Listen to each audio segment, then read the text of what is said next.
Good evening, ladies and gentlemen.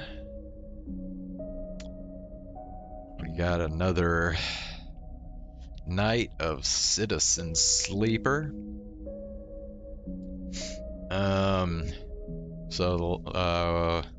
Last time I played this, we got the dude that was tracking me arrived at the whatever the ship's called, I forget. And he decided to spare me, but he said that I would have to pay his tab every so often when he goes to the bar. So I don't know how long that's gonna last. Feng is supposed to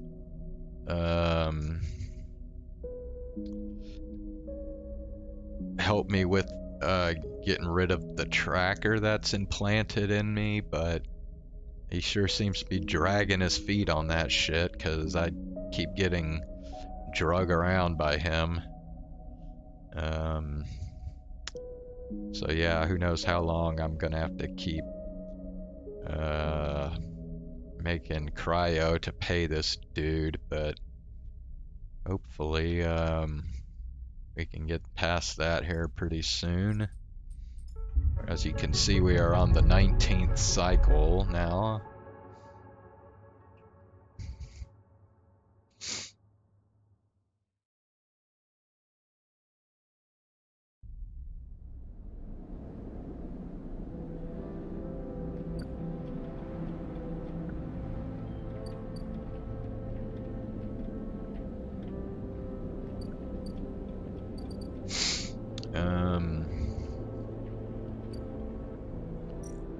Okay, yeah, I'm still waiting on that. Just, yeah.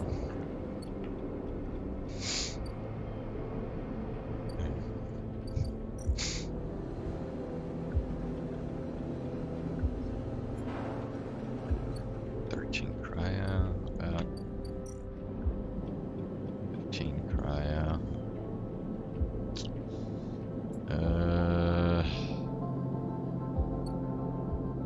It's like there ought to be somewhere I can make more money than that.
Actually, let me, I need to get some food first, so,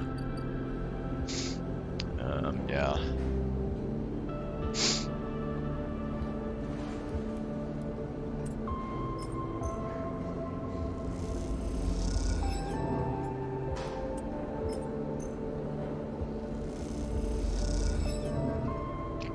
Ah, damn, okay. Whatever.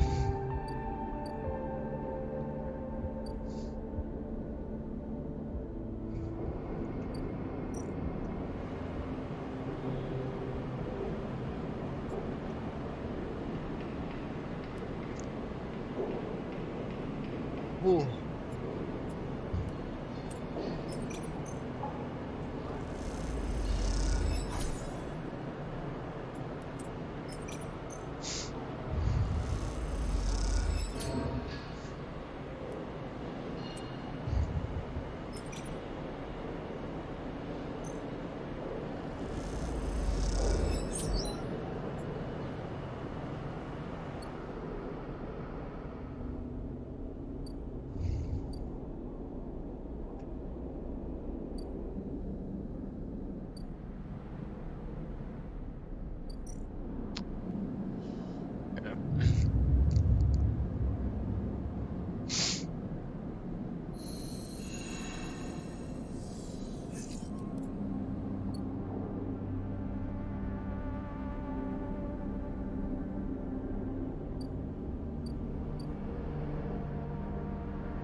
The compressor is quiet today. The usual crowds are elsewhere, and the pumping music washes over a handful of spacers and a few drunks. Ethan is still in the same stool in the same pool of light. His head is low, close to the bar, and the bartender is ignoring him. As you get closer, he lifts his head and turns. Sleeper! He turns to look at you. Time to pay up again, is it? As he gestures to the bartender. Come here, take their chits. Stay silent. The bartender ignores Ethan. It seems they've cut him off. Hey! He slams a hand on the bar. Come take the chits! The bartender ignores him. Ethan lets out a huge sigh, rubbing his eyes with his palms. He reaches towards his holster. His elbow slips and the gun tumbles out. It clatters on the bar and falls to the floor, bouncing onto the ground between you. Both you and the bartender look at the gun, stare at it. Butterfingers, says Ethan, and puts out a hand, beckoning for you to give him the gun back. If you would. The bartender looks at you warily. You crouch down and pick up the gun. Bro, why would you hand him back the gun? Like, point the gun at Ethan, dude. Ethan turns his head in your direction a little, a sharp, pale eye locking with yours. The bartender backs away. Oh, he turns on the stool. Oh, sleeper. He stands. This is more like it. Wait. You hold the gun steady, training it on his head. Ethan smiles, like the dog that caught the car. He turns to the bartender and mock whispers. I'm not sure they know what to do with it. Wait. You keep the gun on Ethan. Ethan smiles at the bartender. Oh well, he says, and grabs the gun, slamming it back into your face in a single move. You stagger back and drop to a knee. Somewhere nearby, the gun clatters onto a surface. The hit a glancing blow that makes your vision swim. Through the blur, you see Ethan wrestle a small, thin slate from his belt and hold it up. Enough of this. I'm logging the job and calling it in. Ethan taps at the slate. No more playing. Your head aches. Ethan taps through a few screens impatiently. He swears and taps again. He starts shouting, a dull echo to your ringing ears. He starts screaming at the slate and throws it across the bar. He crouches down and grabs you by the chin, his face close, his breath heavy with drink. Essen Arp just screwed me, he grins maniacally. They canceled the contract. He stands up. They canceled the contract! He shouts at the ceiling of the compressor. You stand up, struggling to your feet, the sting of the hit fading. Ethan is rubbing his temples, his face pale. You hear a clicking sound, like coins being counted, like bullets being loaded into a magazine. When you shake off the last of the blur, the bartender has Ethan's pistol trained on Ethan's head. Ethan stumbles back toward the middle of the room, all eyes trained on him. I'll kill all of you, he screams. He stumbles into the wall, spinning away towards the door. I'll be back for that, he shouts at the bartender and lunges out of the compressor. You steady yourself on the bar and catch your breath. The rumble of conversation returns. The bartender goes to say something, but then thinks better of it and begins to clean the bar. After a while, you wander out into the light of the bright market, looking for Ethan around every corner. Okay. Well, what's the deal here now? Ethan may be a bit disarmed, but you doubt you've seen the last of him. Okay. Well, at least I don't have to pay him anymore.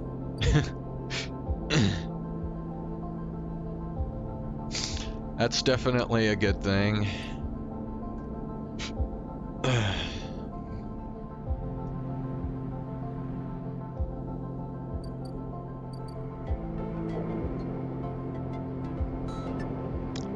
Although I'm kind of...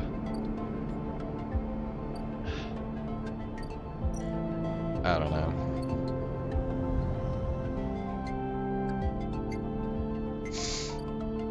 I mean, okay. That's still 4 cycles away, so... I guess I could... Explorers.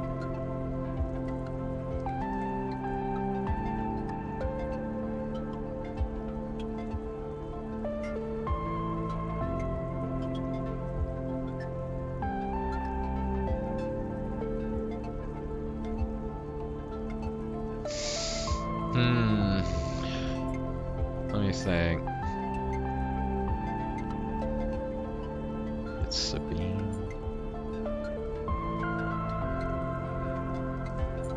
We're waiting on that too, right? I'm trying to remember. Okay, hold on. Let me...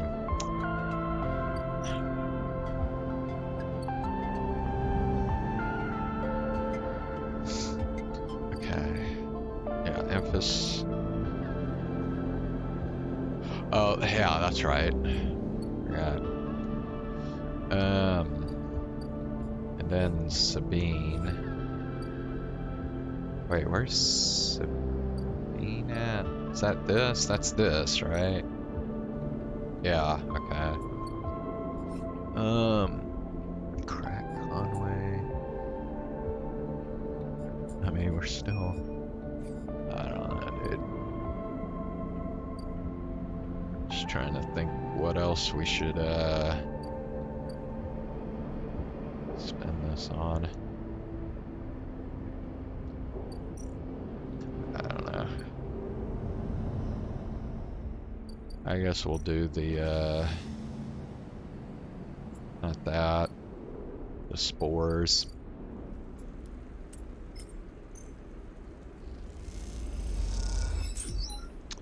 Yay! Okay.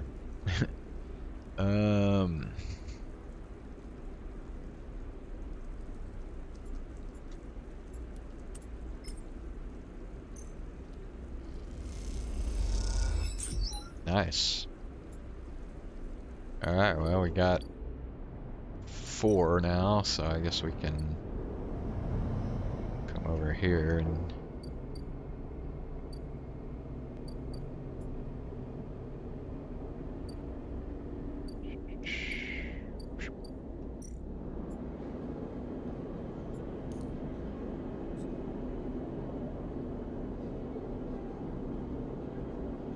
Oh.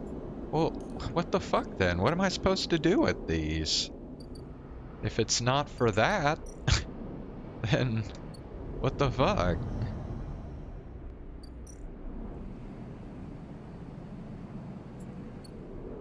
Okay.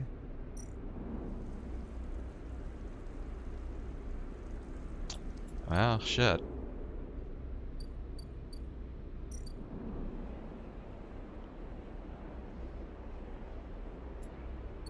I don't know what the spores are for then.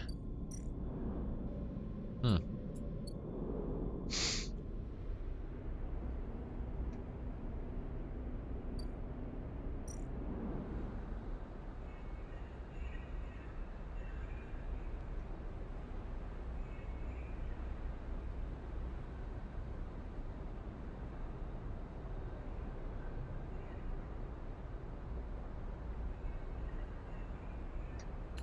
Okay, well, I mean, I don't have any more dice, so I should probably just go ahead and end the cycle.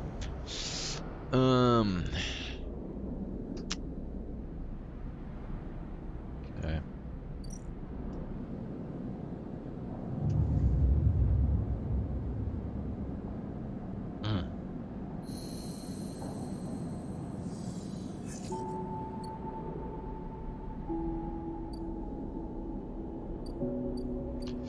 Okay, so we got the Sabine deal now.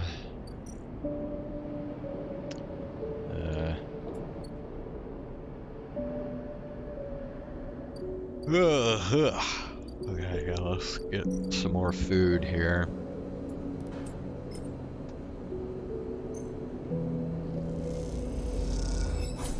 Okay.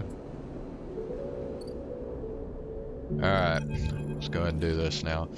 4 cycles, Sabine said, and here you are, right on time, with no sign of them. You wait a while in the apartment, the dread descending as the cycle spins onward. They should be here. Check the door. You pace back and forth around the apartment, the rumbling of the station suddenly so present and loud. You go to the door and open it to an empty corridor. You close it again. Check the terminal. You check and double check the terminal for messages or recordings. Nothing, just the pale glow and the silence. You try to settle down to wait. You sit on the bunk and stare out at the tiny room. Where the hell are they? A knock at the door. Open it. A figure stands in the door, and immediately you know it is not Sabine. They are taller, sharper, and something in their face glints in the half-light. A dark shape, like a stubby baton, hangs loosely from her hand. Our local sleeper. Good to finally meet you. She steps into the apartment, glancing around with sharp eyes. What, may I ask, are you doing here? She fixes you with a steady, unwavering stare. Nothing. She laughs. No need to get jumpy. We just need to discuss our mutual friend. She walks past you into the apartment, glancing around. We set them up here, you know. This place is one of ours. She picks a glass from the dispenser and inspects it. People always seem to forget who put them where they are. She glances at you. And I suppose you are here to help?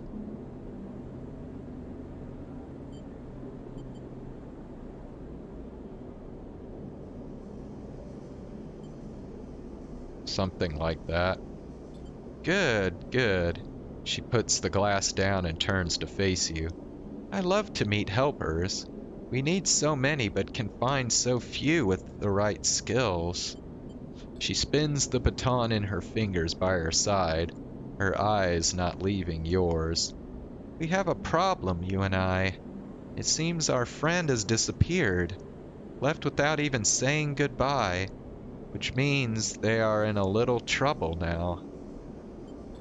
But it's the kind of trouble that you need help for, so I thought I'd come down here and take a look at their little hidey hole, and here you are. The help. She looks through the detritus on the side. And what help? A sleeper, no less. Which I have to admit is a little surprising. It suggests to me that our friend hasn't been very honest with you either. What do you mean? Well, I'm sorry to report that before we got them set up here, Sabine was working for your owners, she pauses. S&ARP. You blink hard at the news, unsure how to take it. I mean, is it really that surprising that he used to work for S&ARP? Rabia looks away, waiting for a response. Prove it. Happily, she crosses into the next room, and you follow silently. She sits at the terminal and touches her baton to one of the access ports. A spark, then the terminal screen skips, encrypted folders emptying themselves before your eyes. In the flicker of files, you see S&ARP letterheads and code forms. Reports laden with medical data marked with the corporate logo, like a sigil of some cult. Rabia steps away from the terminal. Look all you want. Some of your files may even be there. The volume of documents is overwhelming, but they seem to be mostly reports on early emulation tests, surveys with sleeper candidates, reams and reams of usage data. If Sabine was an S&ARP employee, why did they help you? Rabia reaches over and places a vial of stabilizer on the desk, breaking your concentration. It shimmers in the screen light. It's viscous, clear liquid crystalline within the glass. We will, of course, keep up the supply. We are more than able to dispense important medicines even without the doctor. You hold it between your fingers, and for a tiny moment, you have the urge to crush this object for the power it has over you. I'll ask Toshiro to make those a little cheaper for you. He'll be running the surgery now. Rabia closes up the briefcase lab and holds it at her side. We have to retrieve our assets, of course, but I'm sure you understand. Rabia turns on her way out. There is no reason for us to be enemies, Sleeper. Come see me. I keep an office nearby. We have good work to do, you and I. Meet me there in a few cycles. She slips out silently into the corridor. You look around the apartment and feel the fear drain out of your body to reveal the tiredness beneath. Okay, so that's that. And we got an upgrade point.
I guess we'll do this one.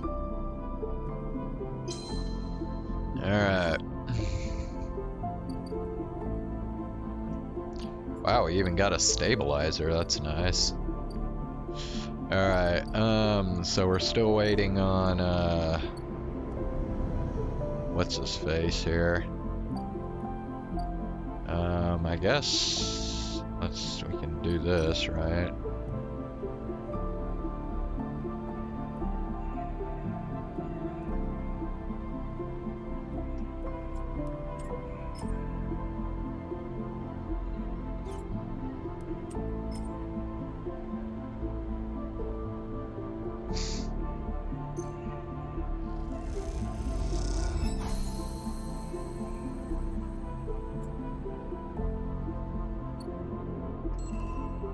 And we have discovered a new drive. Grow mushrooms? Okay.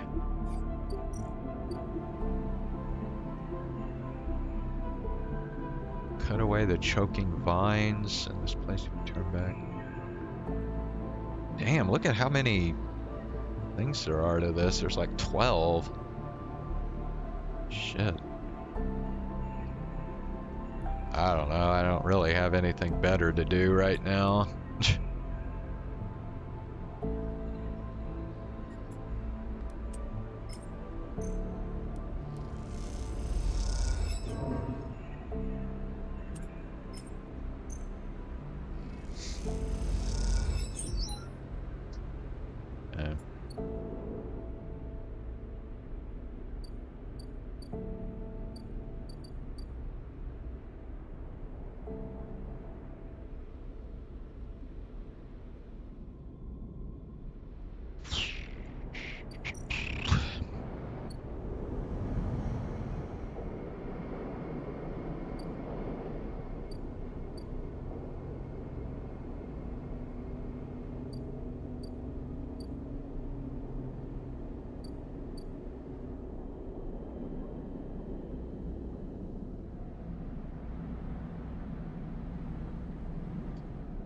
Alright.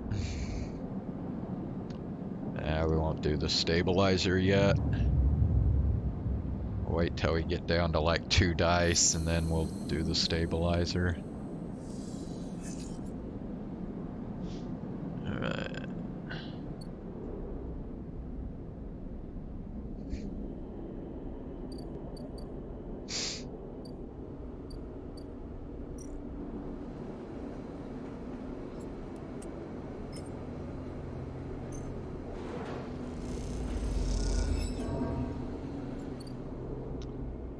Okay.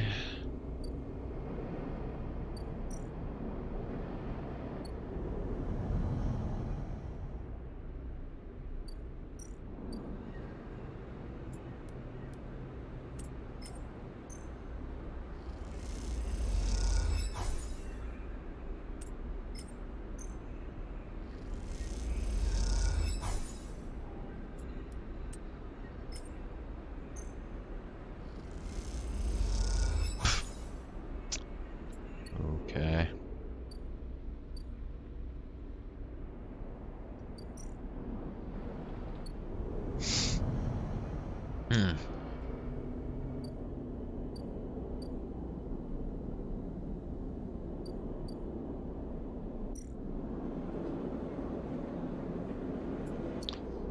Yeah, it only costs 80 cryo to get a stabilizer now. Alright. Go ahead and go to another cycle.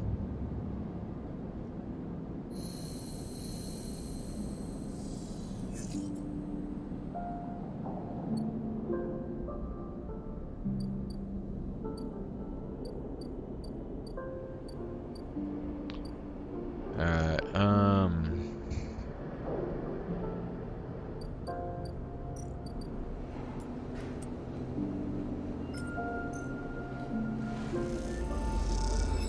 okay. Let's go here now. As you approach the address Rabia gave you, a heavy hand falls on your shoulder. What's your business here? The enforcer grips your shoulder, giving a hint of the strength her implants give her.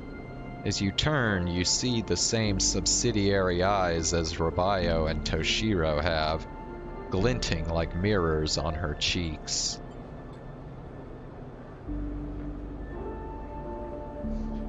Jaya, please. The sleeper is here by my invitation. At Rabaya's command, the hand immediately loosens, and an apologetic look replaces the scowl on Gia's face. Of course, Rabaya. I'm sorry. Rabaya waves her away. Don't you worry. I appreciate your protective instincts. She smiles at the enforcer. How about you head to the tambour? They have a delivery coming and they'll need some help with the lifting. Gia nods and walks away. So, Sleeper, you came. I'm glad. I was curious.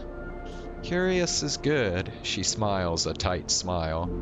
You have to understand, finding you there in Sabine's unit, I wasn't sure where we stood. There are more than a few people on this station who would rather I was dead. I had to be sure you weren't one of them.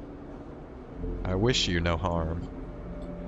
I am glad. Rabaya begins walking and gestures for you to walk with her. She takes you down a staircase into the bustling walkways of the low end. What do you know about Yatagan?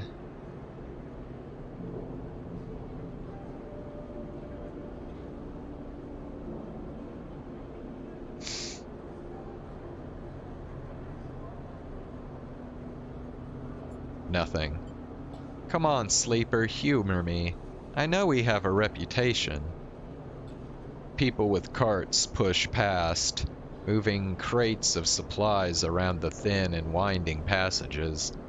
Our reputation is one that implies threat. Is that fair to say? We are framed as aggressors, parasites, criminals. She gestures around at the people in the passageway. But when was the last time you saw a lawmaker on the eye? A policeman? Who makes the laws here? Erlin did, I guess. Indeed, you understand the history then. That is good. But Erlin is long dead, Sleeper, and his rules were little more than an optimist's manifesto. The Eye has changed so much since then. If you had spent your time in the low end, maybe your opinion of us would be different. This is our place, our people. The low end was empty in Erlin's time. They didn't need to house thousands, and keeping the yards and the rotunda safe was work enough. No, the low end was reclaimed later, when the refugees started arriving.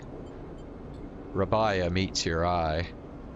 The collapse didn't just happen here on this station.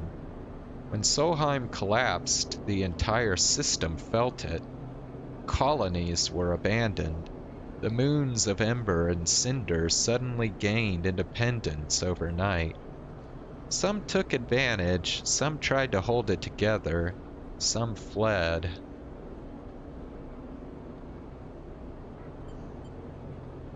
The Eye became a refuge, and Erlin, to his credit, extended an open hand to everyone, but many within his organization disagreed, and those new arrivals weren't as simple to corral as they hoped. Rabaya leads you through a small market hall, busy with small stalls and traders. Erlin's union was made of workers, administrators, people who were malleable and already organized into hierarchies and networks. The refugees came from different factions and families, were scared, injured, desperate. Conflict was inevitable. Yatagan is a child of that conflict, a child born out of need for us to stand up and claim our future. to provide security, strength. People call us a gang, but we are a community. I take my position as lieutenant seriously, and from my birth I have worked to earn it. Rabaya catches herself before she raises her voice any further, and you both walk in silence for a while, among the smells and textures of the low end. You start to wonder if this place could be a home for you, too.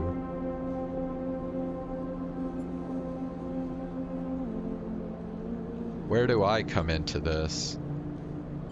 Rabaya smiles to herself and thinks for a moment before she responds. I believe that you understand the importance of a refuge, so I also believe that you wish to help keep this place safe.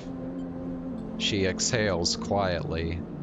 For this reason, I would like you to trust me. I do not know what Sabine told you about us, but I imagine it was not good. I will be honest with you, Sleeper. I was never comfortable with having Sabine as part of Yatagan. An ex-corporate employee? It goes against our nature. But their deal was with Yannick. I kept my distance, made sure Sabine had their surgery, kept it supplied. That was all. But I cannot allow people to go back on the promises they have made to us. Yatagan has not lasted this long because it is a charity. We offer and ask for support. Any betrayal will be treated as an attack.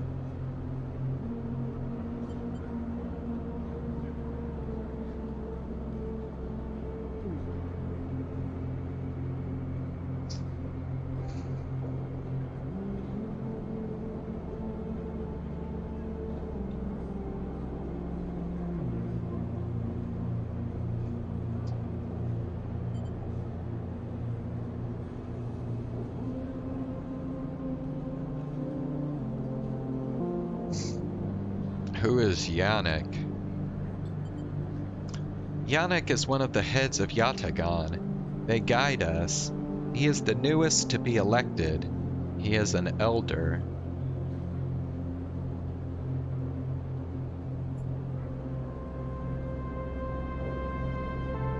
Sabine found something. Please, I don't want to hear their accusations. They only wanted to escape their debt. They would have said anything.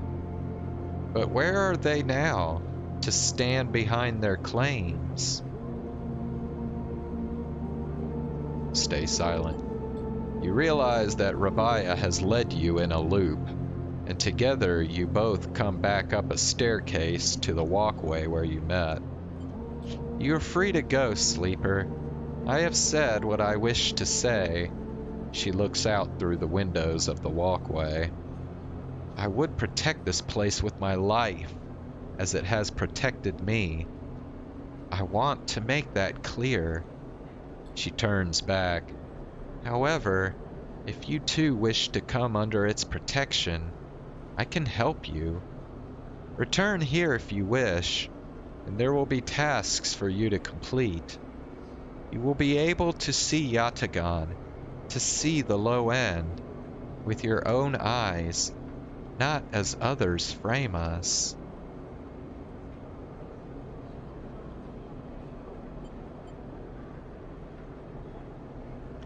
As for Sabine, she pauses to consider her words. I will not ask you to betray them, but if they contact you again, consider their motivations carefully. With that, Rabaya leaves, slipping back into her office, while you stare out at the countless units, each a home, each with a story, that make up the low end.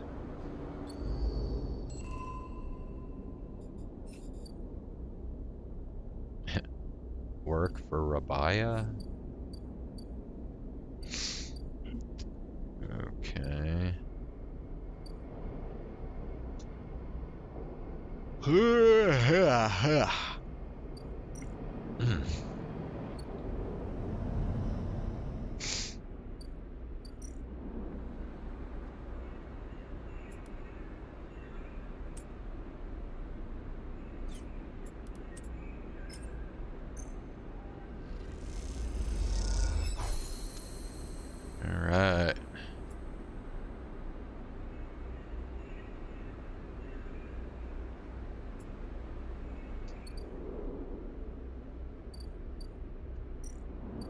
Ah, here we go. Now we germinate spores. Okay.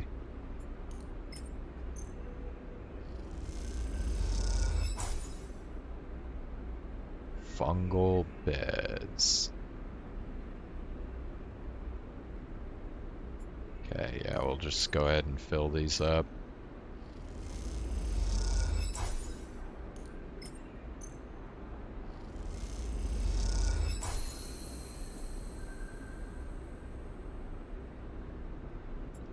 Okay. Now what? Oh, the spores need time to germinate and spread. Okay. So we'll just wait for that then. Okay, we're only one cycle away from that being done. I don't know, what should we do next? Can't do anything there.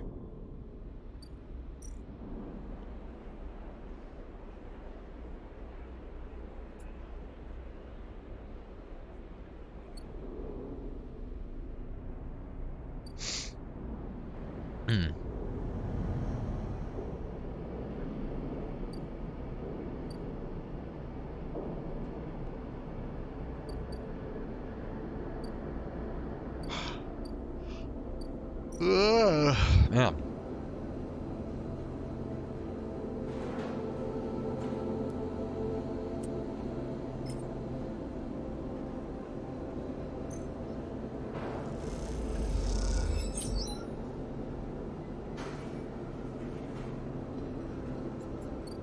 Alright, I guess we can... I have no idea what this will do for me, but...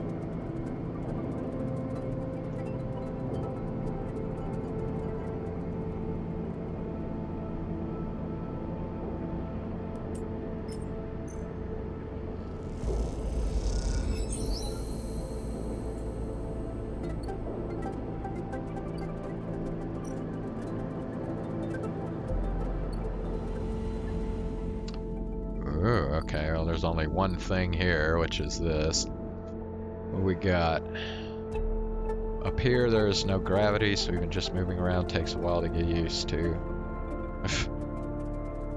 Okay.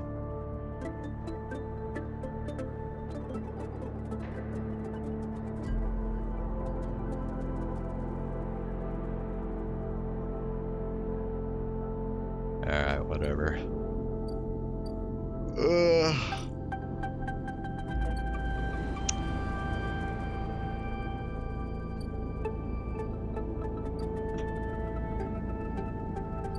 Alright, let's end the cycle.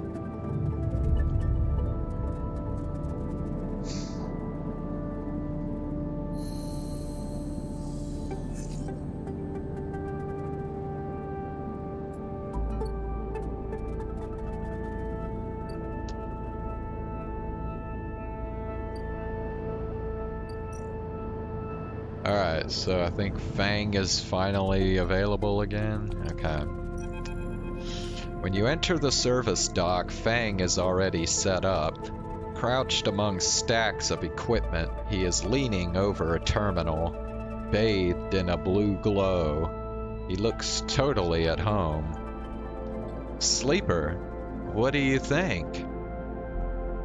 Turns out, not everyone in Havenage is set against me. A couple of my old systems pals managed to ship me some of my old gear. He gestures at the pile of blinking hardware.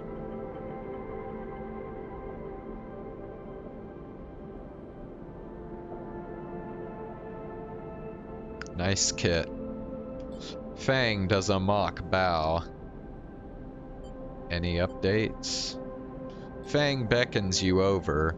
He has a set of scans of the wastes on his terminal, with heat maps of activity overlaid. A chunk of the derelict rim is blotchy with bright red and orange marks.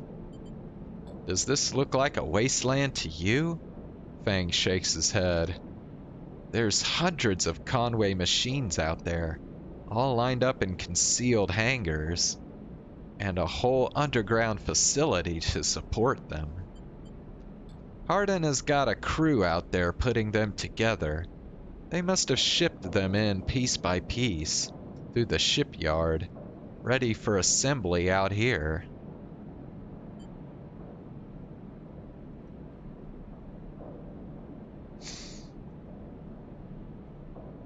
Why? They are planning something. No one needs hundreds of heavy-duty reclamation drones to run this kind of operation.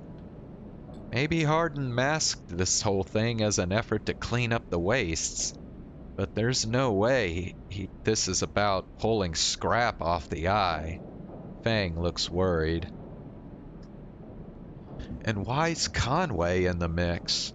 I bet no one in Havenage knows a corporation is setting up on the station. They aren't stupid either. These scans are the best info I can get. The wastes is cut off from the eye's cloud of networks, and the Greenway is a total dark zone. No data can come in or out. We can't hack them? We can't from here. He turns and winks. That's why I'm gonna pay them a visit. How? You forget. Havenage come in and out of their all cycle. I should be able to get in. As long as no one I know sees me. He grimaces playfully. But I need you on the outside to help disable security systems and cut me a pathway through. There's no cloud access, but if I can get inside, I can open up nodes in their network and we can work in tandem. It's a massive facility, buried deep down there. Miles of corridor and ventways wrapped around cargo bays and hangars. So it'll take more than a few cycles to work through it, but as long as you can keep them off my back, I know I can rip what we need out of there. He pulls a handful of ripper worms from his pocket and hands them to you. These are the last of my little helpers I managed to salvage, so make them count. I modified them slightly. This time they'll feed their data threads back into the system that they are tunneling into, creating a nasty little feedback loop. We run it just like we did with the agents. Hack the nodes I ping to locate the ports for the security system, then slot the worms in those systems and let them go to town. He points to a fuzzy silhouette of the buried facility on the terminal. Here's the entryway. This is where you can get access and slot the first worm. That'll fry their perimeter systems and get me past the first cordon. What I need from you is to keep your eyes on the facility after you kick things off. You see me pop up a security system, a server bank. You need to break in and slot a ripper to disable it as soon as you can. If I can't? Feng gives you a hard look. You miss a system, you wait too long, they are gonna find me. Simple as that. He claps you on the shoulder. I need you focused on this one, so I'm going to let you fire the starting gun. I won't go until you slot that first worm. I'll leave a tracker running on the terminal here, so come back here if you want to see my progress. He affectionately pats the top of the screen. Got it. Don't worry. You can run rings around their protocols. I've seen it. Feng gets up. It's all in place. You just need to make your own preparations, then slot that worm. He stretches. Just don't wait too long. I'm getting bored of all this sneaking around. Once I'm inside, I'll get the proof we need to end this whole thing. No matter what. He crouches to check the terminal. We can't take longer than 6 cycles on this thing. Remember that. He stands up. Oh, And one last thing, he lowers his voice. If I get caught, or you can't reach me, or you run out of time, there's one thing I need you to do. What? You take whatever I have managed to pull at that point, all that data, and you slot that stuff straight into the relay I set up here. He points to a pile of servers and terminals, hooked into the dock with cables as thick as your arm. I repurposed the dock's SOS broadcast system to beam out whatever you put in it. Anyone with a terminal, a slate, or a server on the eye will see it. That means Havenage, Yatagan, the hub, everyone.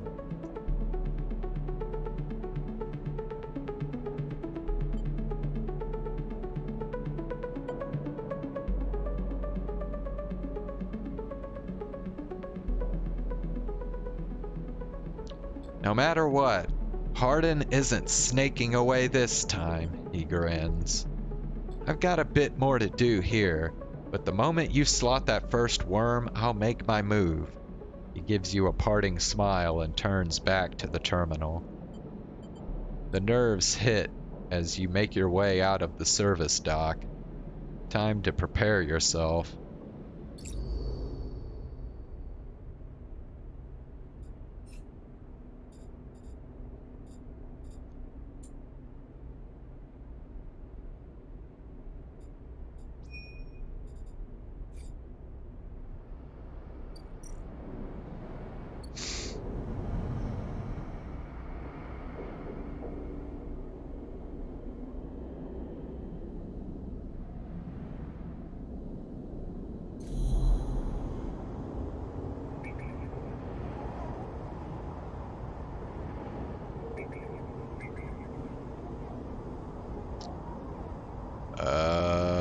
None of these are highlighted.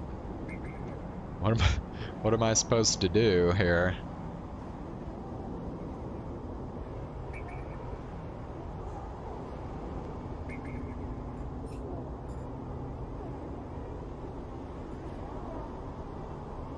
Okay, right.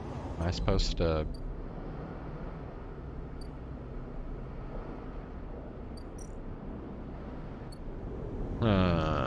am I supposed to... Bro, what the fuck? I don't get it.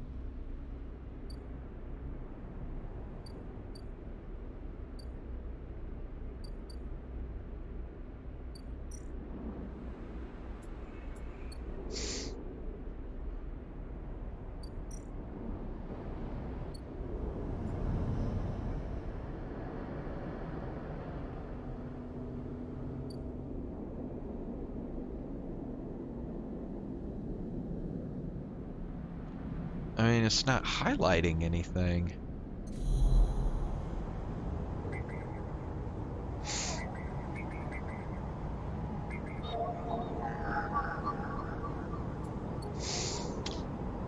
Okay, what the fuck, dude?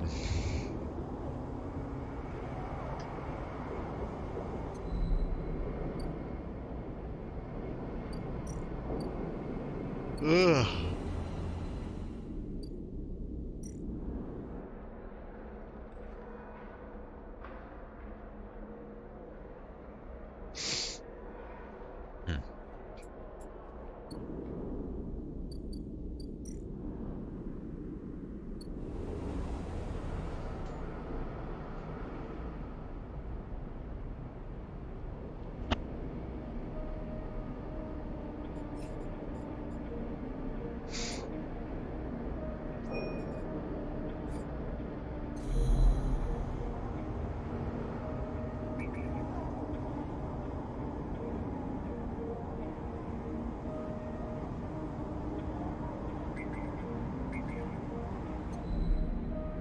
Alright, well...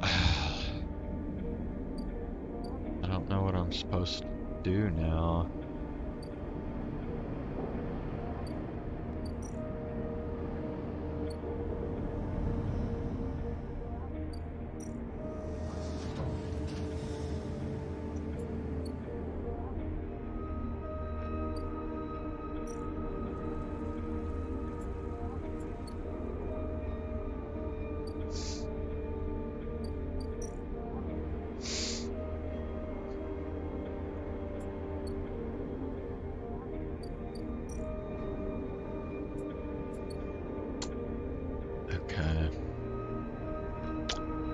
I don't get it.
Okay.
Okay, I guess we'll end the cycle.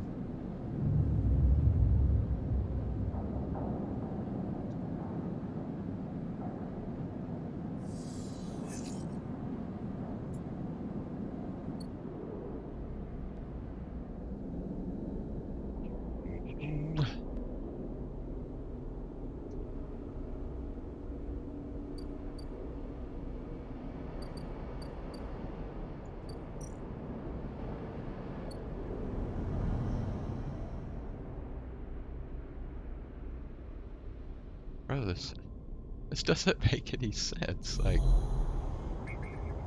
oh, okay. That's what this. Okay.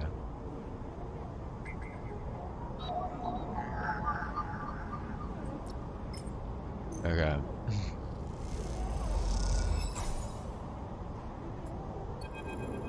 As you slot the worm, a thread jumps up out of the facility. It unspools in front of you, releasing its data like ink and water. Sleeper, Feng's voice crackles through. Moving in. Nodes, then ports. A whir of interference. Slot the worms. Timer starts now. Stay safe. The thread dissipates. You are on your own now.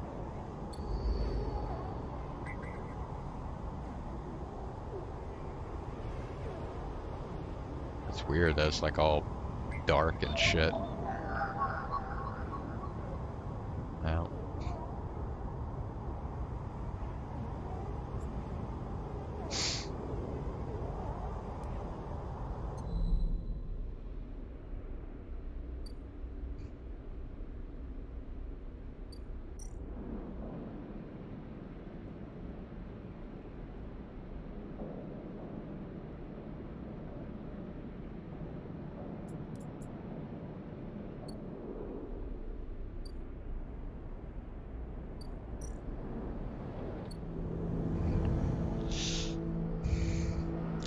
Alright, well,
bro, I still don't have...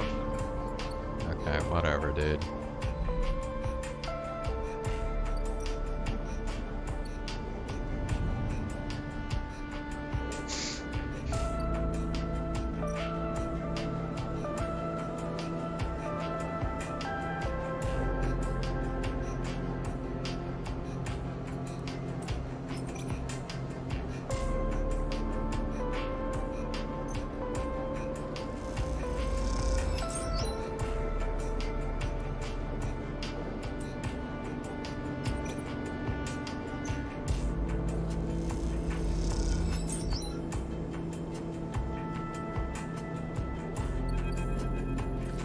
As you say your goodbyes to the other enforcers and walk back through the low end, a chirruping catches your attention. In a quiet corridor away from the main thoroughfares, someone has stuck a small recorder to the wall with suit sealant tape. Written across the fluorescent tape is one word: sleeper. You peel it away from the wall, and as you do, it triggers some kind of improvised trip switch. Sleeper, Sabine's voice crackles through. I have seen you with Yatagan members. Are they holding you captive now too? A high whine. I am sorry if I have dragged you into this. Do not trust them. Something is happening within the gang. Some kind of power struggle. You cover the speaker a little, their voice too loud in the quiet corridor. I will come soon. Thanks to your efforts, I have located most of their properties. At the right time. A pause. I will see you soon. Don't give up. Remember our deal. The recording cuts out. You stare at the recorder, processing what you have just heard. Hearing Sabine's voice again opens up something inside of you. An SNARP employee. Do they know that I know? You struggle with a mix of concern and distrust.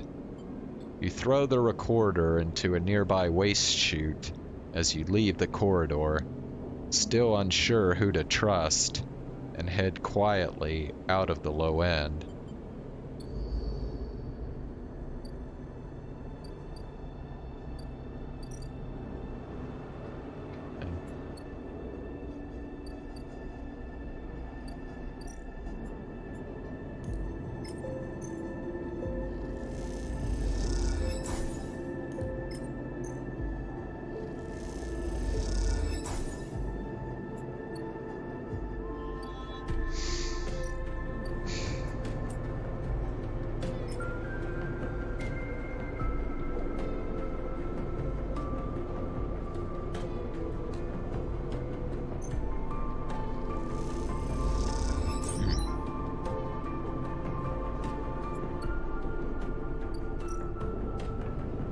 No, I don't want that.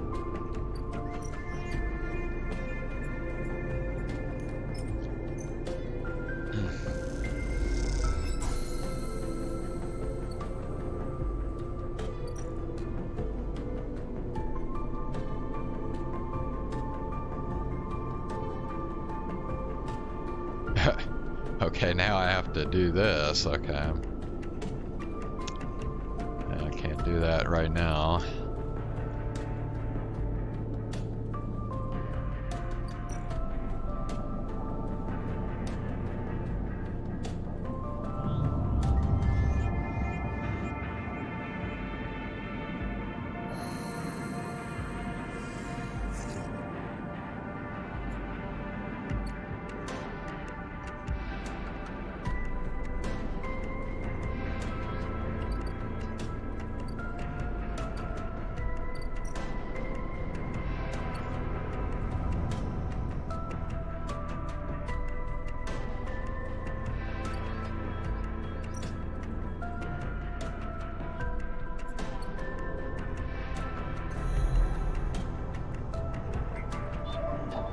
Bro, this thing refuses to give me the 2 numbers that I need for this. I mean, I literally can't do anything. I'm like stuck.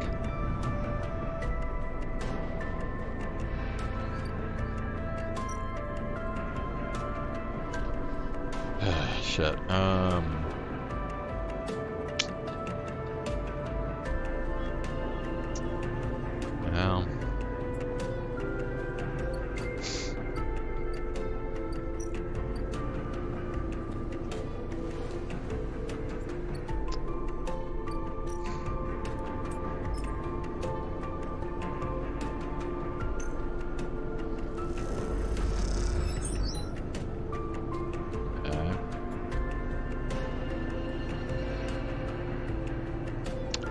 Oh. Okay. Yeah, I forgot about that shit. Damn it. Okay.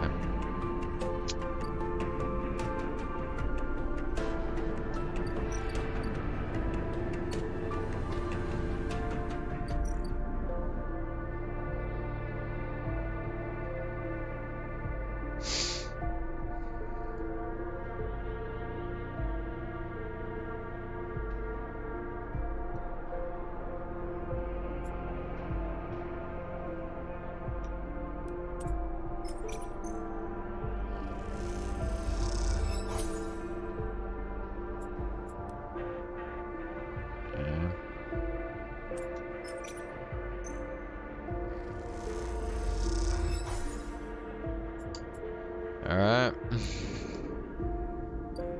Oh, now there's another deal here. Buy a spacer meal.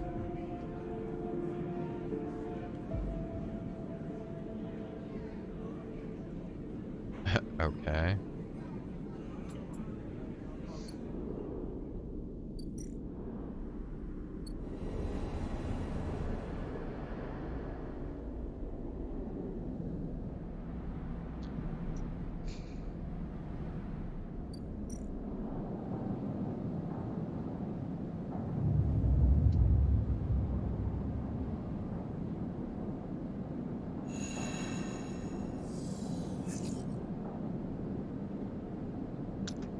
Alright, I guess we better do this now.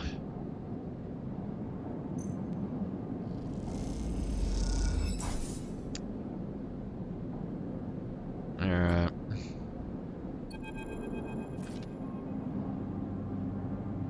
You miss me? Ethan smiles a ragged smile at you. No. You look at him. He is paler than usual, hunched. He is sporting a black eye and more than a few cycles of beard growth. Well, that's no way to greet an old friend. Get lost. Ethan's face drops, along with all pretense of friendliness. I think you'll want to hear this, sleeper. I think, he says, rapidly shaking his head. You really want to hear this. Hear what? Ethan perks up. This is big, really big stuff about you. He seems more jittery than usual, on edge. You remember now how S&ARP canceled the contract on you? The contract I was going to collect? I remember. Well, I'm guessing you were pretty happy about that shit. Overjoyed. Me?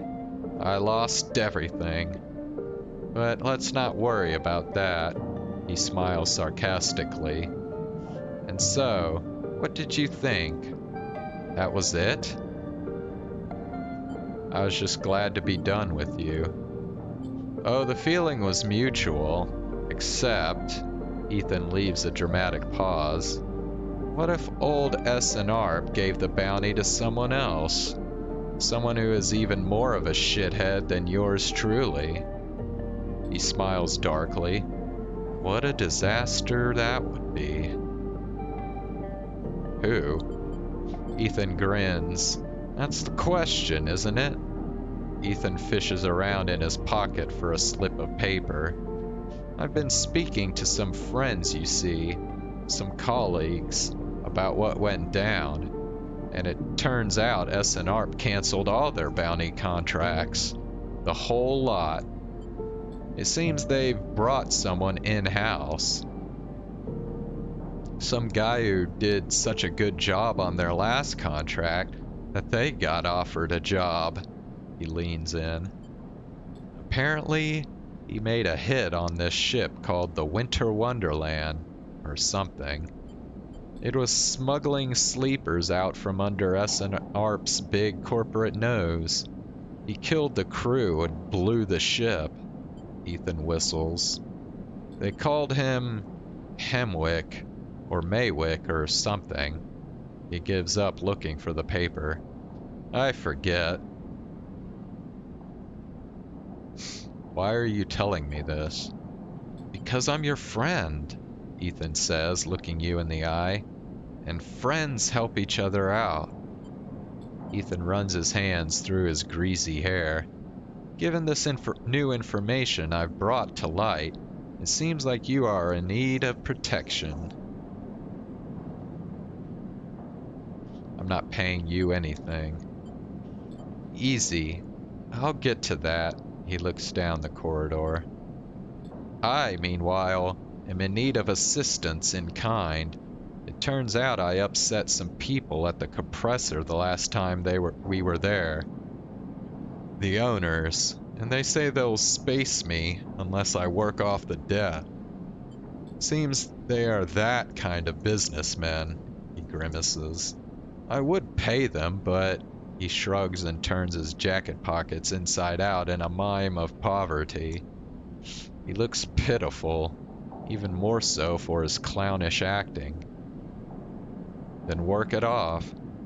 You should be glad, the anger rising in him now, that I came here and told you this. You think anyone is looking out for you? You are a contract, a name on a list. He kicks the wall. Ethan rubs his temples. I'm sorry, he hisses.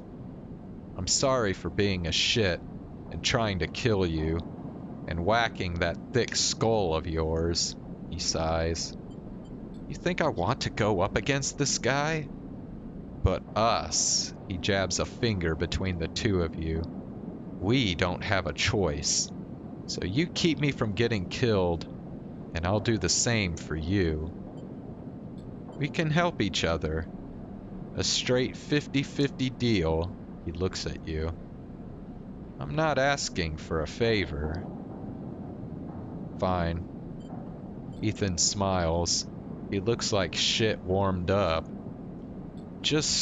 He pauses. Just think about Maywick. Think about that cold-eyed SNARP shit on his way here from the core systems. He smiles. That should give you the motivation you need. Ethan swaggers off down the corridor, throwing his jacket over his shoulder. Can't wait to be working with you, he shouts.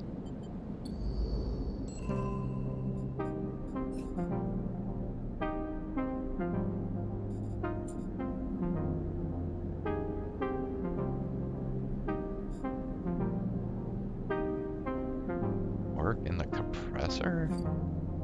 Okay, whatever, dude.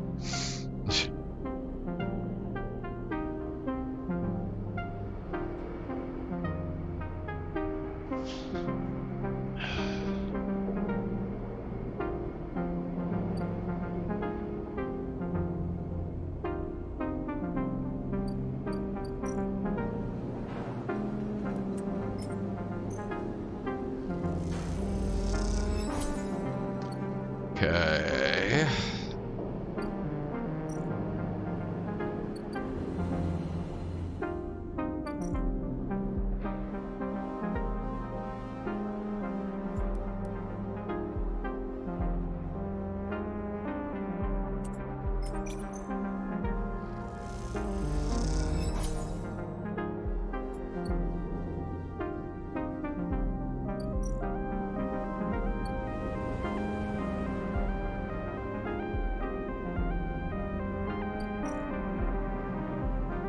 Oh, wow, that's a lot of cycles there. Damn.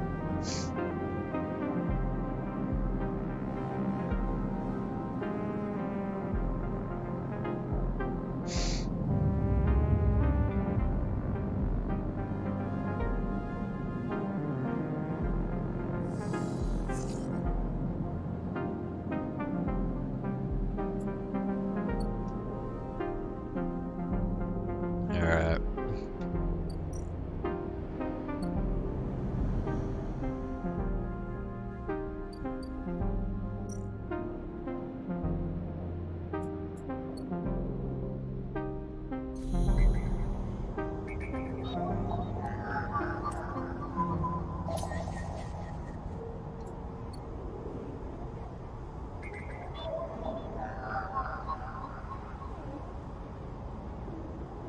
Oh, yeah.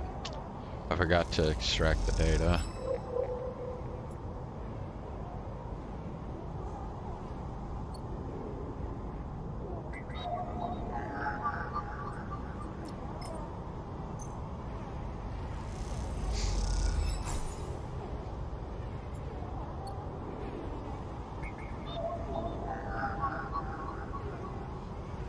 Okay. A 5 or a 3? I got a 3. What about this one? A 4 or a 2? Okay. Alright, well, we'll do this then.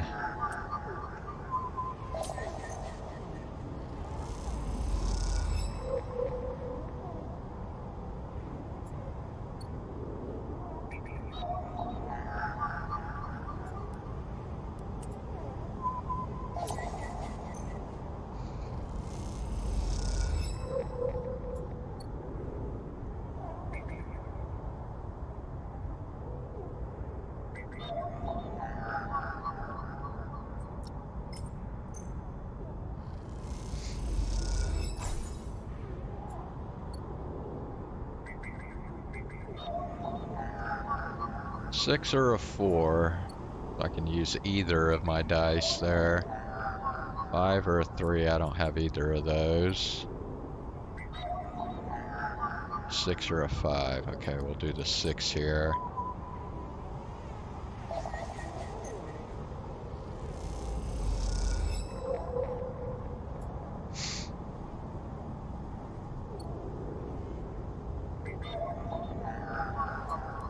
Do the 4 here. Okay. And now I'm out of dice, so...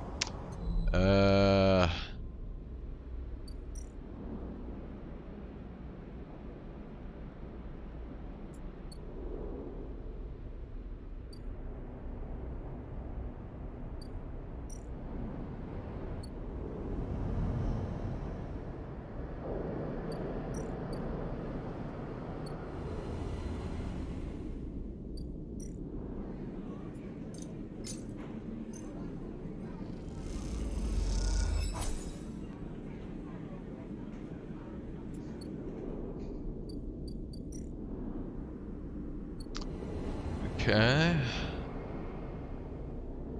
think we're pretty close now.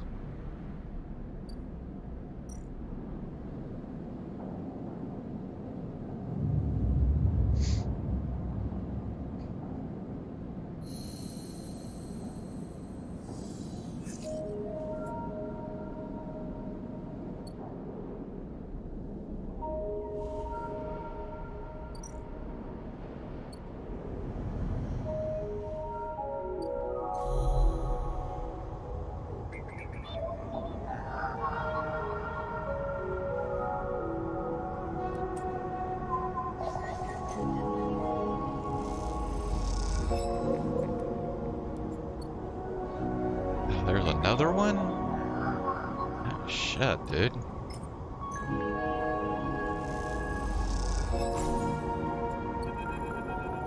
A thread from the facility cuts through the cloud like a hairline crack of light. That's it.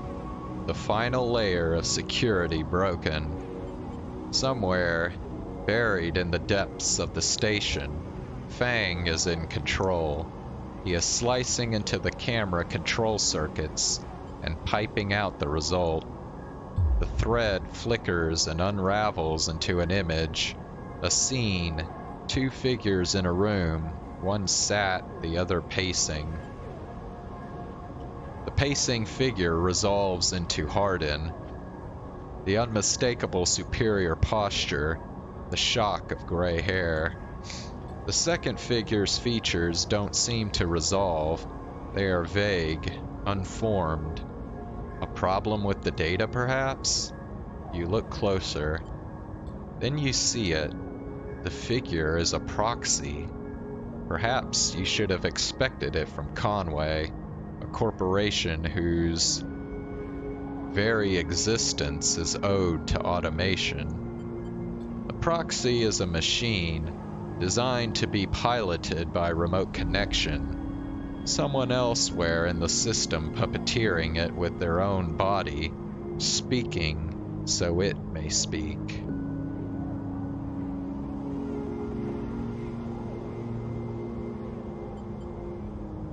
The proxy sits impassively, or the Conway executive that is piloting them does, from the distant safety of some ship or orbital colony, perhaps. We can move forward, there is no doubt, Hardin is saying. The reclamation teams are almost ready, and after that I will make the declaration. Nothing has to change. The proxy leans forward, its movements stilted, uneven, as if its body language was refracted through water. But things must change, Hardin. We need further assurances. I have been informed of a breach in one of the closed networks in the low end. You have been careless. Hardin waves the accusation away. We have been stretched. A breach was detected, yes, but no data of value was lost. Our board is concerned, Hardin. A drop in our value would be unwelcome at this time. The proxy leans back, its posture dominant. If the reclamation of I-1 is contested, and we could be drawn into a compromising legal position. Hardin approaches the proxy. There will be no contest. Not from Solheim, who cannot muster a defense. Not from Havenage, who will fall into line below me. He crouches in front of the seated figure, eye to eye. And the people of this station? Refugees, gangs, spacers, all either opportunists or degenerates. Havenage is no longer strong, no longer united. No one here believes in Erlin's vision, nor has the strength to enact it. I sat across from him at the negotiating table. He was forceful, eager, weakened by his ideological convictions, perhaps, but a great man nonetheless. This place no longer deserves to bear his name. The Eye is crippled. It cannot survive. It is a ruin filled with squatters and outlaws. They will be lucky if it still spins in 100 cycles, Hardin stands. You will move forward with the reclamation, because otherwise you will lose your advantage in the system. Without your advantage, you will lose claims on the remaining palladium. Without the palladium, your factories will need to go dark. He pauses. Do I need to continue?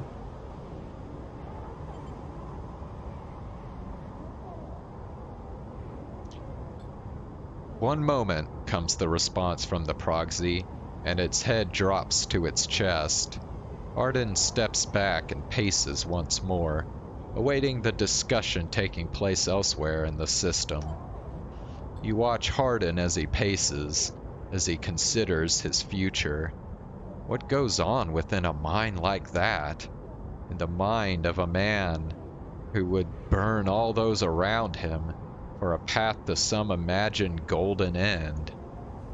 The proxy lifts its head. We are happy to proceed. We will legally claim the station formerly known as Solheim I-1 as salvage within 6 cycles. Havenage is to assist with the transport of the illegal residents to Conway housing and labor facilities. The proxy judders to its feet. Conway will also claim 70% of the raw output of the reclamation process, after losses have been accounted for. Hardin nods. I accept.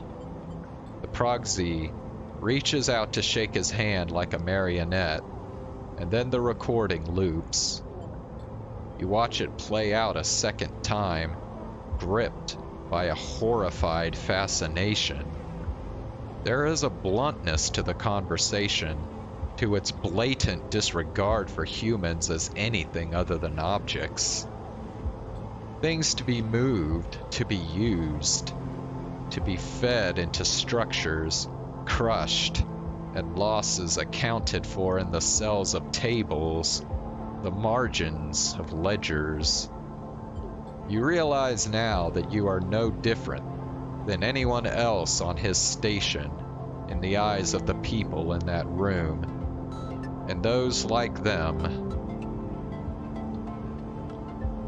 Each body here can be recast as a piece of property, a tool, an expense, an acceptable loss. In one moment, it can be named a citizen, celebrated, protected, and in another, the very idea of a citizen can be used against them.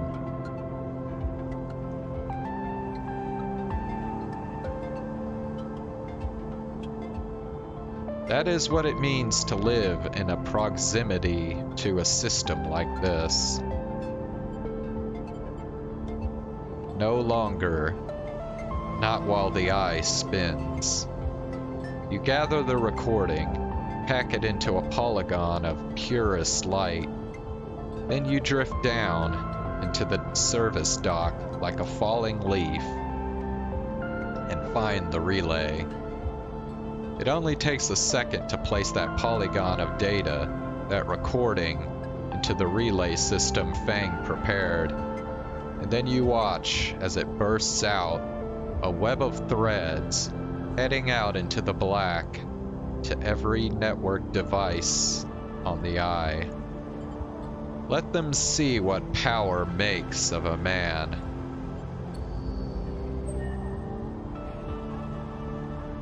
Wait, I thought he was only supposed to do that if, like, something happened to Feng or something, right?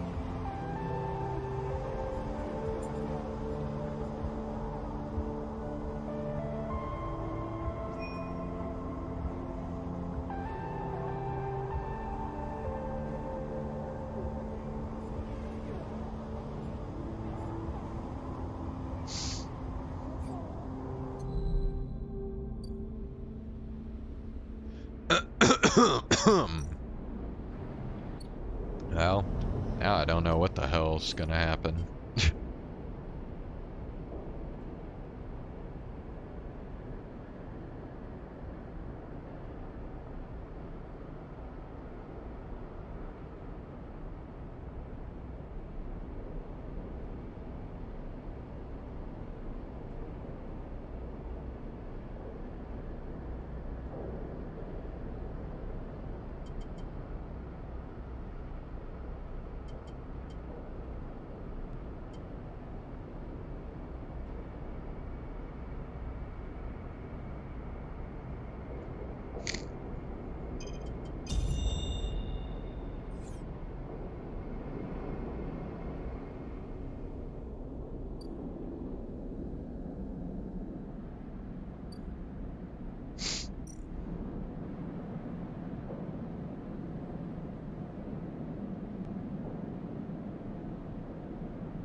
Okay, well, I only gotta wait 2 cycles, so... Alright.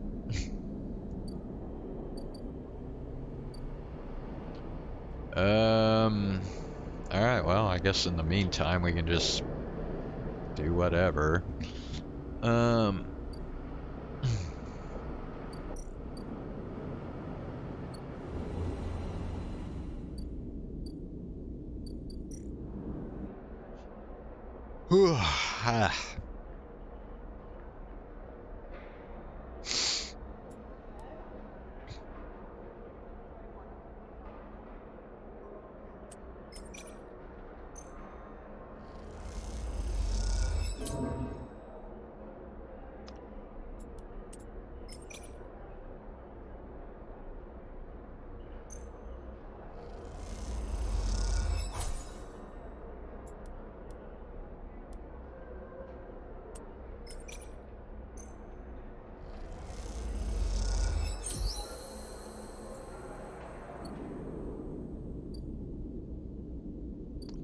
Ooh, okay. Now we got access to a ship mechanic. Not exactly sure what that means, but we'll see. The hell is this, dude? No way, Moritz.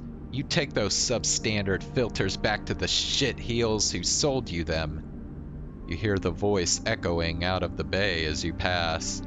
Moments later, what you assume is Moritz drifts out with it, dragging a pallet of filter cartridges by a tether.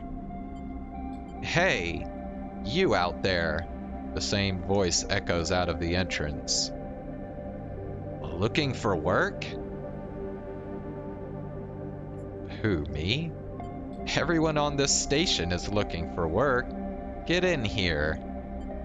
The voice is coming from someone shorter than you expected. He is floating in the microgravity of the docking bay, beside a half-deconstructed life support unit that looks like it might have exploded at some point. She points a wrench in your direction. Wait, that's a she? Oh, okay. You know anything about these things? She doesn't wait for an answer. Scratch that. Just help me with the casing. Help her, I guess. All right then. She deftly moves around the unit, making space for you beside the central seam in the dented case. Just take a grip here and lift out and up. Then I can get in and unbolt it. She whacks the unit with the wrench. Whole thing is twisted to shit.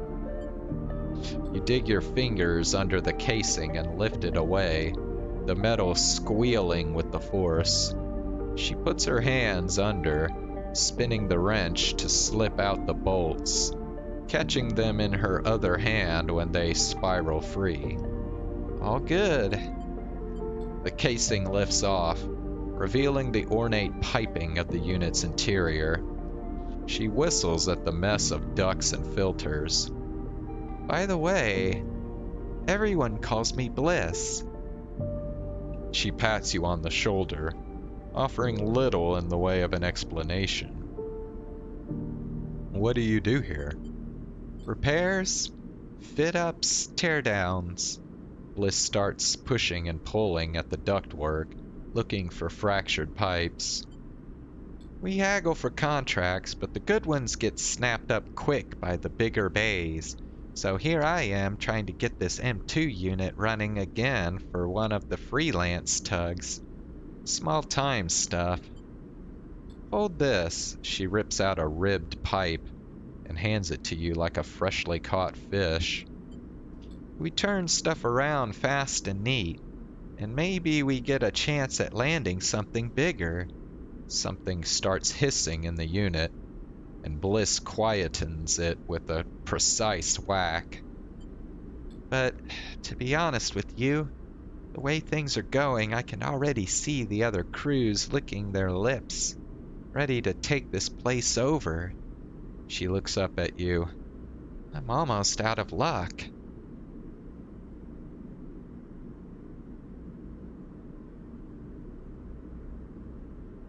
What happened? Long story. Some people just can't keep promises. She keeps working, twisting aside pipes with care. There we are. Bliss pulls her hand from deep inside the unit, and out it comes, clutching a lumpen cube, scorched black. This thing must have overloaded and popped half of itself out the side. You both duck down to the side of the unit and spot the exit wound, its edges fringed with more scorch marks. Grab me a replacement converter from the racks, will you? Head to the rack. You kick off from the unit and drift over to the wall racks, where a catalog of parts sit secured in clamps. Colored tape and scrawled notes flutter across the wall. A complex organizational system of Bliss's own design. Or just a big mess. You try to pick out the right part.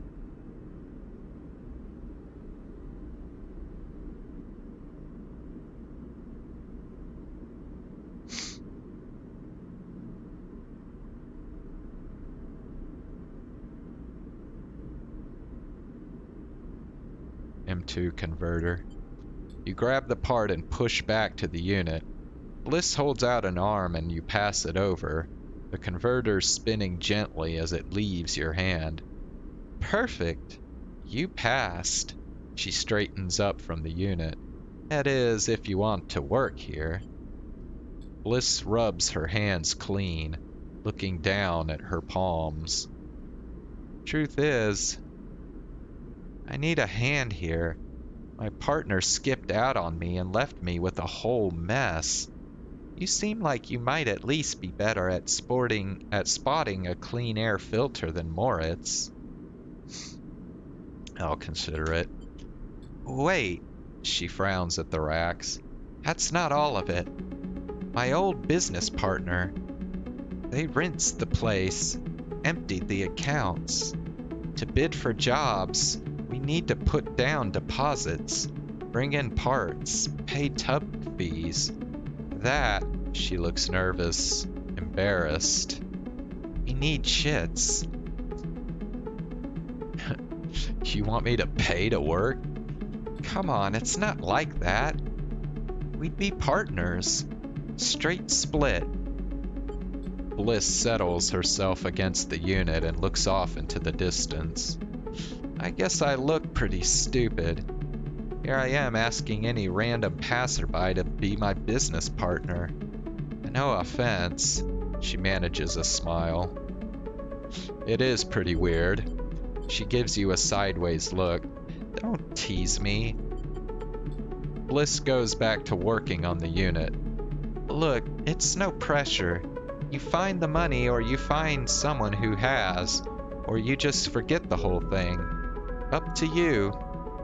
She gestures for you to help her refit the casing, and you both slot it back into place. I think I'm good to wrap this one up for now, but if you are into it, come back and we can bid on a new contract. Something to get our teeth into. Something that pays. She gives you a serious look. You can trust me. I don't say this stuff lightly. You kick away from the bay, propelling yourself back to the handholds at the entrance. You slip out with a wave, and as you do, someone slips back in. You hear Bliss as you glide down the passageway.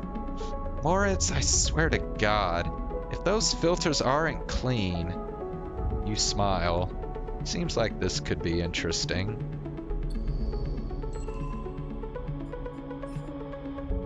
Help Bliss compete. Bro, like, what's the point?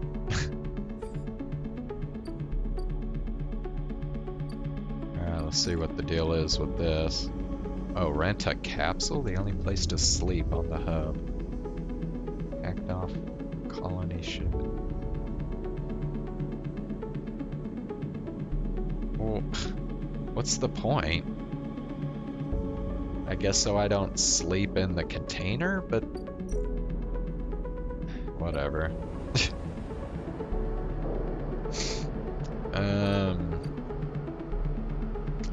I don't know, dude.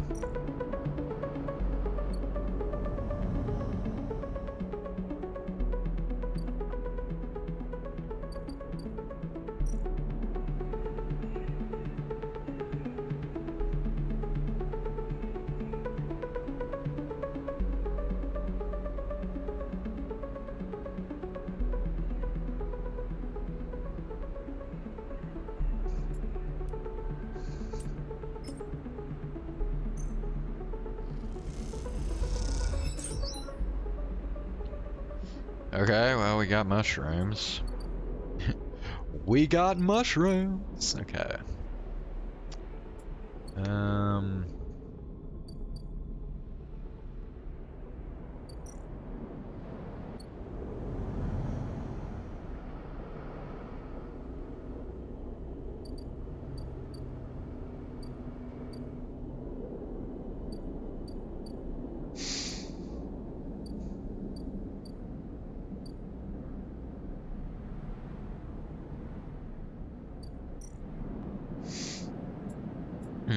Okay, well, we can, I guess give that one dude, is it this? No. Where was that guy? This one? Yeah. 3. What?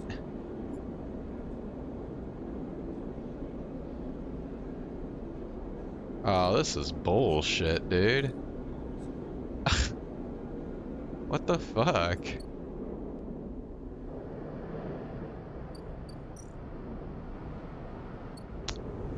Okay. Ends up. Hero.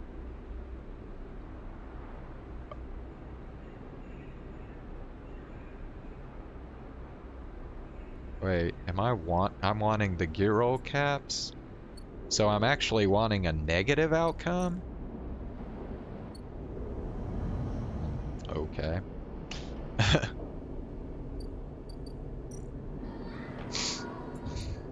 Keep picking the wrong damn thing.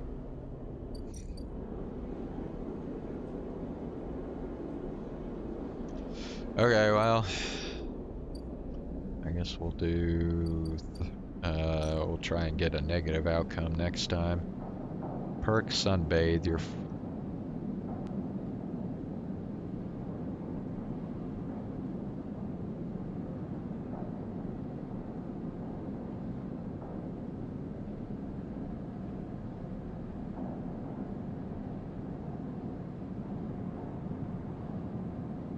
Well, I mean, okay. I already have something that does the same thing, right? Yeah, this. I mean, yeah, it's the same exact thing. Okay. I guess that was kind of a waste. Alright, whatever.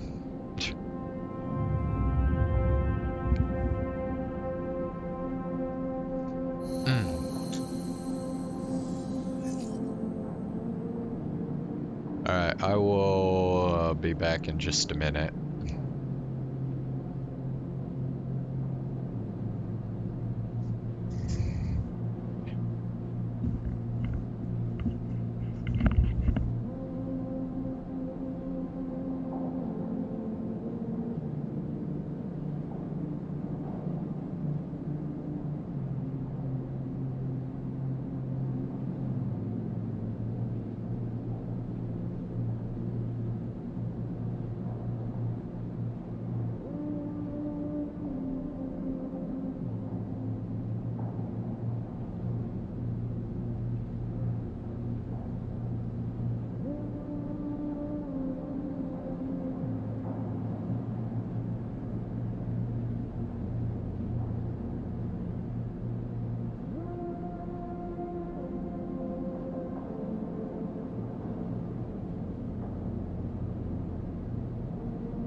Alright, I think I'm gonna just play for like a few more minutes and then I'm probably gonna end the stream.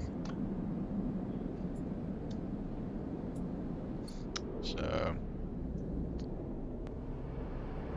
yeah, let's go here, back to this. Alright, so I'm gonna try and get the negative deal then. Okay, good. Now we got carry Giro cap, whatever. Okay. I can't speak. Okay. Let's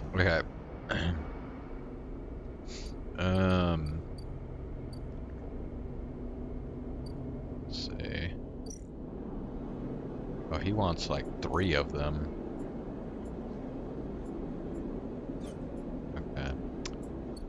Well, shit, okay. What is the 3?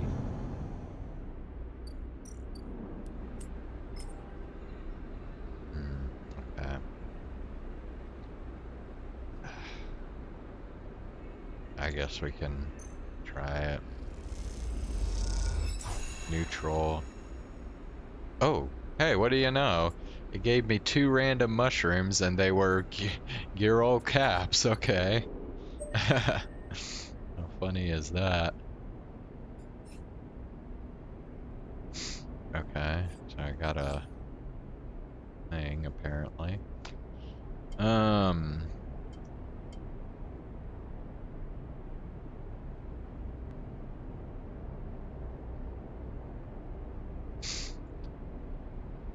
I kind of want to do this.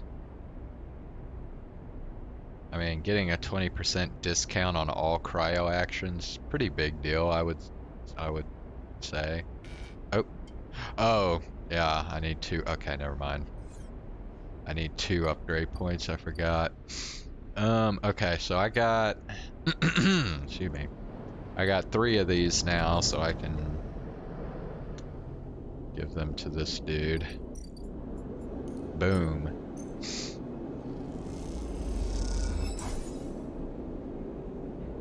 Okay. Now what? Hero prep. Oh, you gotta wait 3 cycles for him? Okay. Whatever. Okay, so we still gotta wait on that. Alright, what else can we do? I don't think there's really anything else here.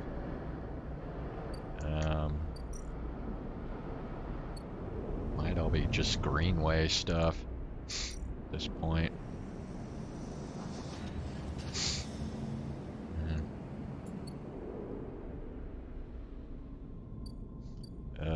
What was the deal with this?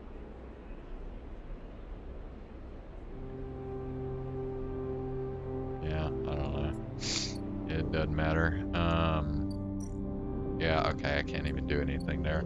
I guess we'll just do this. I mean, I don't know. Alright.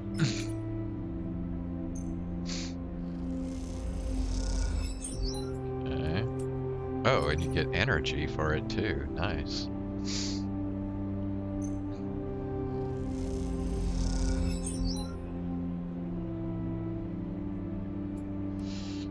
Sweet. What about this? Might just be the same thing. Yeah, same thing. Okay. Oh, new discovered drive again. Join the Haifa commune. Needs the work of it. Members exchange. Oh, meets the needs of its members in exchange for work. Could you find a home here? Seems like a lot of this stuff is just finding a home. Like, I mean, aren't I already kind of doing that with, like, this right here?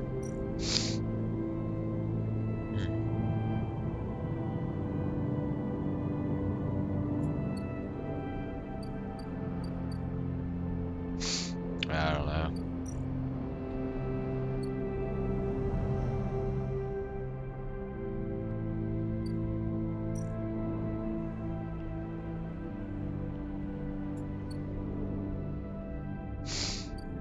Yeah, whatever.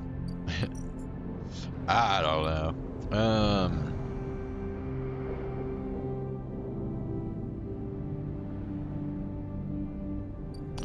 I guess we'll just go ahead and end cycle.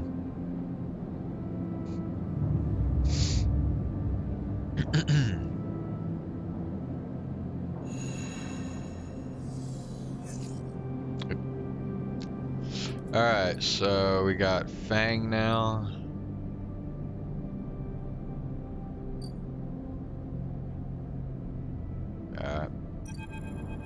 Feng grins at you as the bay door slides open.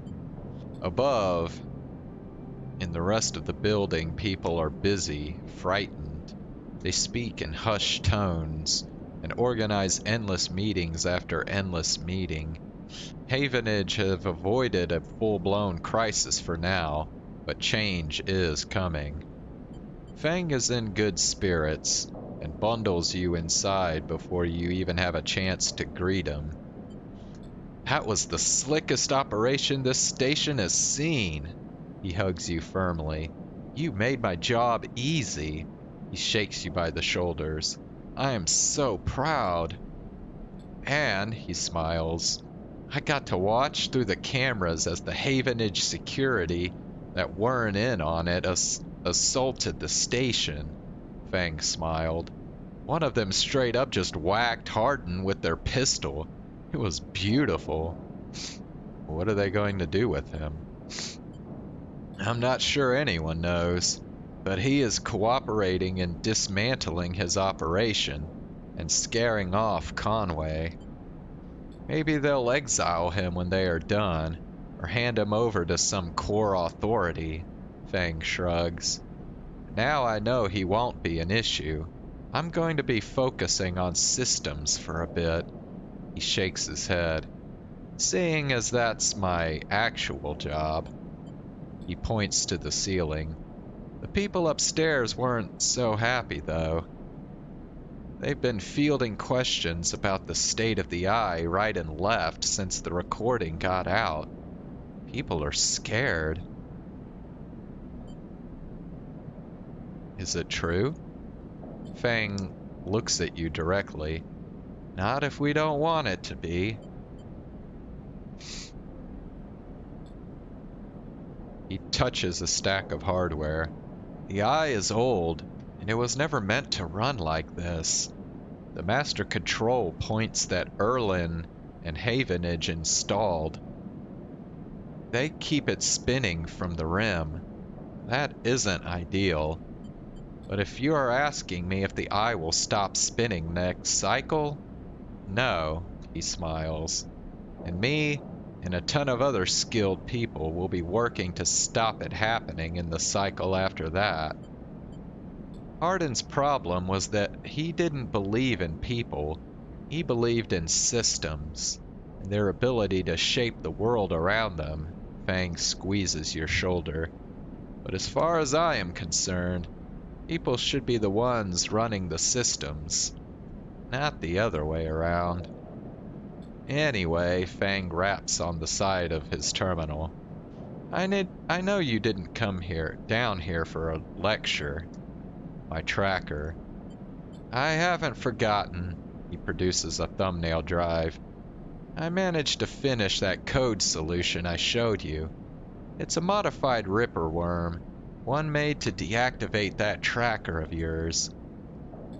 But in the time since I got back, I added something extra. That tracker of yours doesn't just show SNARP where you are.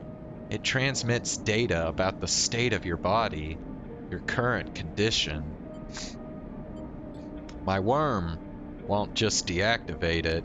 It'll edit that data to tell SNARP your body is irreparably damaged. DNR, do not retrieve. He grins widely.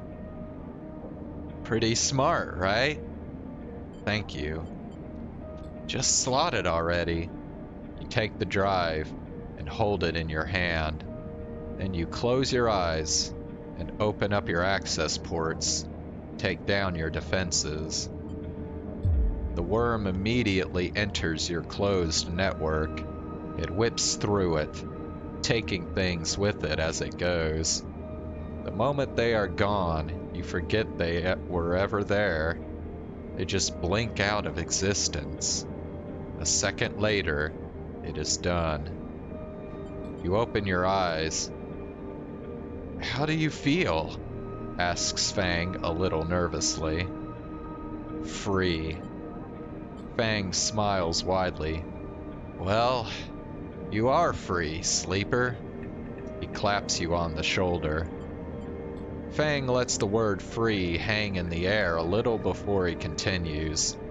Seems like it might be finally time for a celebration. Feng wraps his arm around you. Jenna still owes us those drinks. He laughs and you join him. And later, when you leave, you feel deeply thankful for having such a friend. As you walk away from the building, you look up at the wide curve of the eye, up at the hub and the other rim beyond it. The whole thing twinkles with lights, and it seems impossible to see it as anything other than breathtakingly beautiful. It feels, in that moment, like something eternal. That doesn't mean it can, or ever should, last forever, or that it will never change, fade, or decay. It simply means that, in this moment, this place has a future, and it is one that you know, deeply and truly, is worth protecting.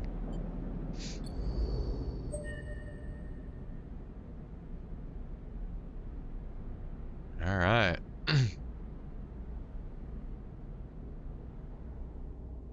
I almost kind of felt like the end of the game.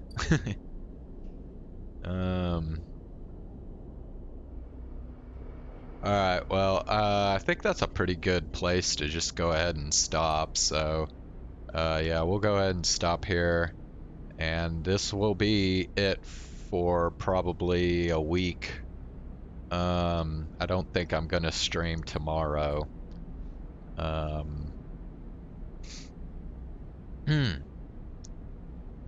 So yeah, I'm going on vacation Monday, and I won't be back until the following Sunday. So hopefully that'll be the day that I can come back and stream again.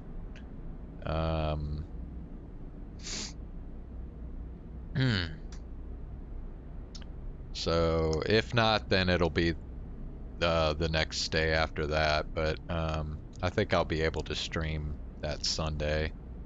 But yeah, I will be off for the next week.